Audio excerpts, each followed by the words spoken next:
The stratospheric polar vortex could be on the move, and its impacts could be massive. If Arctic air escapes south, then North America, Asia, and Europe could see significant energy disruptions.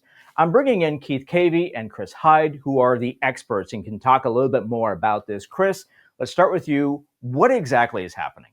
Yeah, Jim, after a brief hiatus, the weather is about to get active again with a series of winter storms coasting through the Midwest, Northeast, and Mid-Atlantic over the next week, followed by a piece of the polar vortex possibly splitting off due to some stratospheric warming. And if that happens, mid to late February could be rather noteworthy. Keith, can you show us what exactly we're watching inside of MEDX? Yeah, as Chris said, we're already starting to see signals from some of the different models that there could be a significant winter storm impacting parts of the Midwest, the Mid-Atlantic, and the Northeast next week. We could see potentially the biggest snowfall so far this season for places like Washington, D.C., Philadelphia, and New York.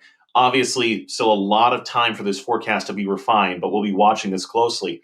And as Chris talked about, we're also watching this stratospheric polar vortex over the next few weeks to see exactly how this trend could affect those different energy markets across the globe. Yeah, starting with those winter storms, certainly an impact on the grid with respect to power outages, possibly dispatching crews. That's the first. And then with respect to the possible Arctic air coming in, energy demand spikes, natural gas price surges, renewable generation drops, and fuel transport disruptions as well. Businesses cannot afford to guess, Chris and Keith, and that's where MEDX and our weather API really come into play. Real-time Arctic air tracking with Euro 1K and the new US 1K high-resolution models, minute-by-minute forecasts, with 90-meter downscaling, by the way, and localized energy impact analysis so you can see the disruptions before they happen. So reach out to Chris, Keith, and our team of experts to get exactly what you need to keep you ahead of the cold.